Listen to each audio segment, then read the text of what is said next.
कि विराम चिन्ह वो है जब हम बात करते हुए बोलते हुए थोड़ा सा रुकते हैं। कभी कभी हम थोड़ा रुकते हैं और कभी कभी हम ज्यादा रुकते हैं, और उस रुकने को हम क्या कहते हैं, विराम देना, मतलब थोड़ा रुकावट पैदा करना। अगर हमारे मतलब बोलने के ढंग में, हमारी भाषा में अगर विराम चिन्ह सही तरह से प्रयोग ना किए जाए तो अर्थ का अनर्थ हो जाता है। मतलब सही तरीके से अगर हमने विराम चिन्ह नहीं लगाए तो उसका मीनिंग कुछ का कुछ निकल जाता है। जैसे कैसे, जैसे हमारे पास वाक्य हो, उसे पकड़ो मत जाने दो, इसमें हमने कोई विराम चिन्ह नहीं लगाया। हम कहते हैं उसे पकड़ो मत जाने दो। अगर हमने उसे पकड़ो अल्प विराम लगाया यहाँ पर, उसे पकड़ो मत जाने दो, ये अलग से हो गया। और अगर हम अल्प विराम लगा देते हैं उसे पकड़ो मत जाने दो, दोनों का अर्थ बदल गया ना। एक बार तो हम कह रहे हैं कि उसे पकड़ो मत जाने दो, तो उसे पकड़ लो मत जाने दो। और अगर हमने अल्प विराम लगा दिया मत पर कि उसे पकड़ो मत जाने दो, तो उसे पकड़ो मत जाने दो। मतलब एक विराम चिन्ह लगाने से अर्थ का मीनिंग ही चेंज हो गया, हमारे अर्थ ही चेंज हो जाते हैं। तो विराम चिन्ह का सही जगह पे लगना बहुत जरूरी है। तो आज हम करेंगे विराम चिन्ह। तो विराम चिन्ह की परिभाषा क्या है?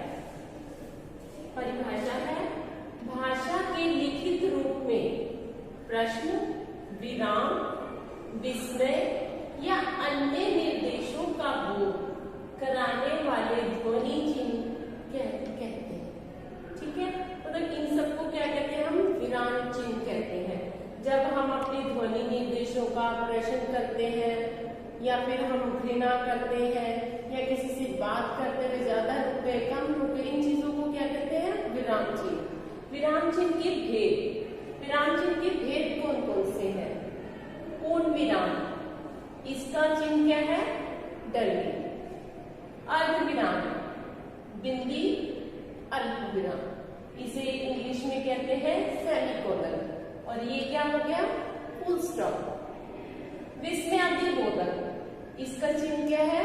डंडी, बिंदी, इंग्लिश में साइन ऑफ एक्सक्लेमेशन। उद्धरण चिन्ह, उद्धरण चिन्ह दो तरह के होते हैं, इकहरे भी, दोहरे भी।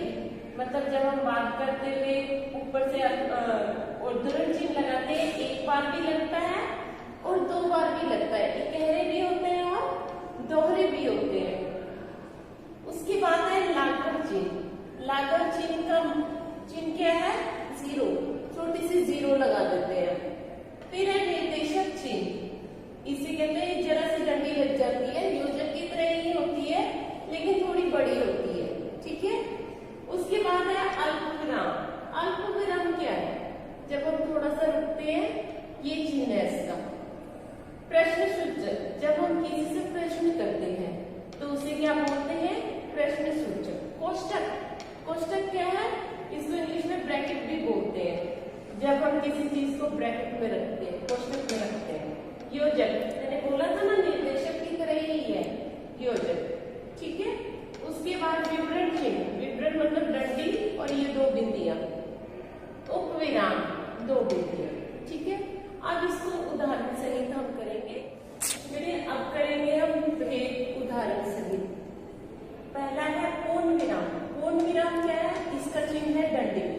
जब हम कोई वाक्य लिख रहे होते हैं, सीता गा रही है, वह जा रही है, वह खा रहा है, पी रहा है, जब हमने अपना वाक्य पूर्ण कर लिया तो फिर हम ये डंडी लगा देते हैं, यानी पूर्ण विराम कर देते हैं कि मैं पढ़ रहा हूं, डंडी यानी पूर्ण विराम। दूसरा है हमारा अर्ध विराम।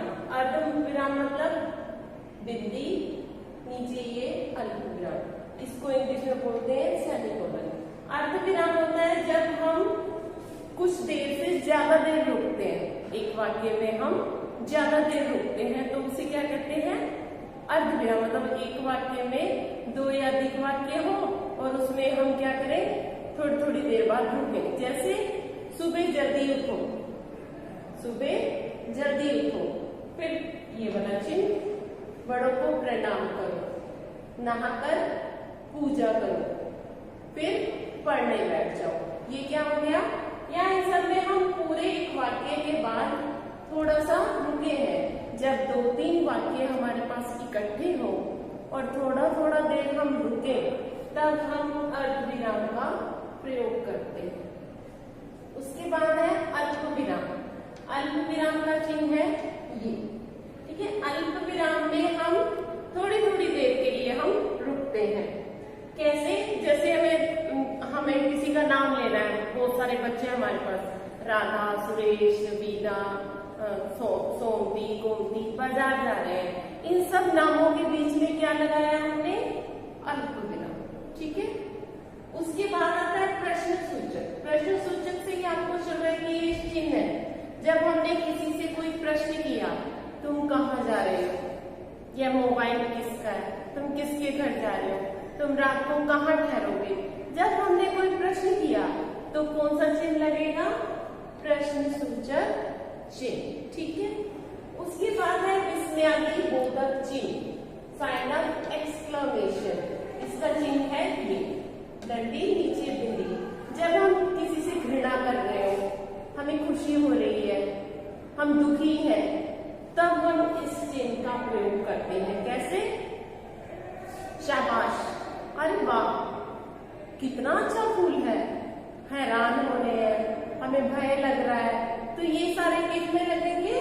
विस्मयादि बोधक में, ठीक है जी। उसके बाद है कोष्ठक। कोष्ठक ये चिन्ह है उसका। इसका वास्तव में वाक्य के साथ कोई संबंध नहीं होता। जिस चीज को हम कोष्ठक में रखते हैं और वाक्य बनाते हैं, तो उसका वाक्य के साथ संबंध नहीं होता वास्तव में। जैसे मोहिनी हंसते हुए को हमने क्या कर दिया? कोष्ठक में। हंसते हुए कहते हैं कि टोपी पहनकर तुम जोकर लग रहे हो। सोनुना कह रही है नाराज होते हुए को हमने क्या कर दिया? कोष्ठक में कर दिया। नाराज का वास्तव में वाक्य के साथ कोई संपर्क नहीं है कि नाराज होते हुए कह रही है कि कोई बात नहीं है, जोकर लगती हूँ तो लग जाओ।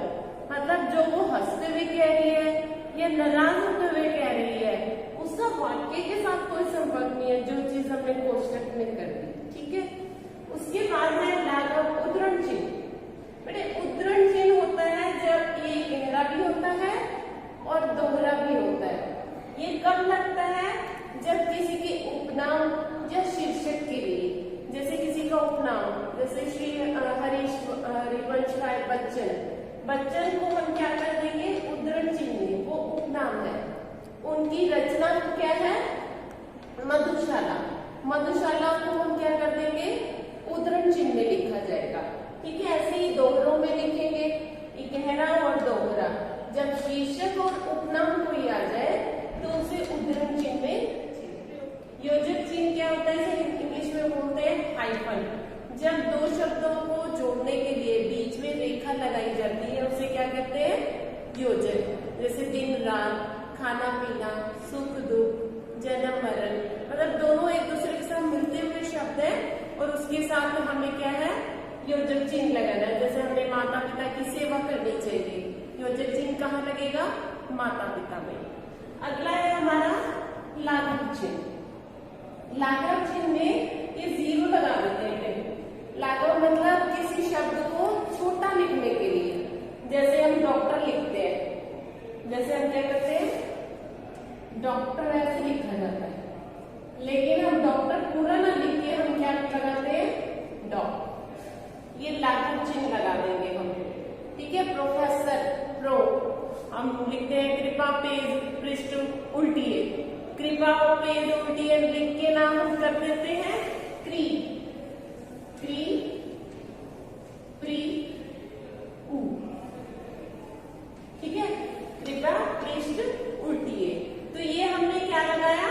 लाघव चिन्ह लगाया हमने। उसके बाद है विवरण चिन्ह। विवरण चिन्ह क्या होता है? 2 बिंदी और ये योजक जैसा चिन्ह लगा दिया हमने। विवरण चिन्ह होता है जब हम किसी को कोई बात बताते हैं कि भाषण का सार इस प्रकार से है, तब हम ये विवरण चिन्ह लिख देंगे। या निम्नलिखित शब्दों का वाक्यों में प्रयोग कीजिए, ठीक है। आगे है निर्देशक चिन्ह। जब हम किसी को कोई निर्देश देते हैं, बात कर रहे हैं कि राम सुरेश, हम दो व्यक्ति आपस में बात कर रहे हैं, तो कैसे करेंगे? जैसे कोई राम बात कर रहा है कि मुझे सुबह रेलवे स्टेशन पर जाना है, सोहन कह रहा है कौन सी गाड़ी से जा रहे हो?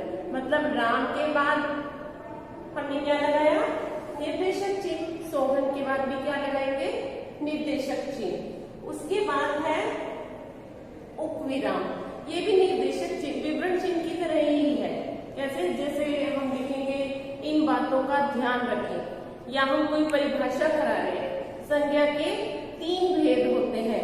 जब हम लिखेंगे संज्ञा के 3 भेद होते हैं, उसके बाद जातिवाचक संज्ञा, व्यक्तिवाचक संज्ञा, भाववाचक संज्ञा, उसमें तो हम अल्पविराम लगाएंगे। लेकिन जब हम कहेंगे कि जाति संज्ञा के 3 भेद होते हैं, तो हम ये वाला उपविराम कर देंगे, ये चिन्ह लगाएंगे 2 बिंदियां। ठीक है बेटे, इस तरह से हमें पता चल गया कि हमें विराम चिन्ह कहाँ, किस प्रकार और वाक्य में कहाँ पर ठहराव आएगा, क्या हमें ध्वनि आ रही है, उस तरह से हम अपने विराम चिन्ह सही जगह पर प्रयोग करें।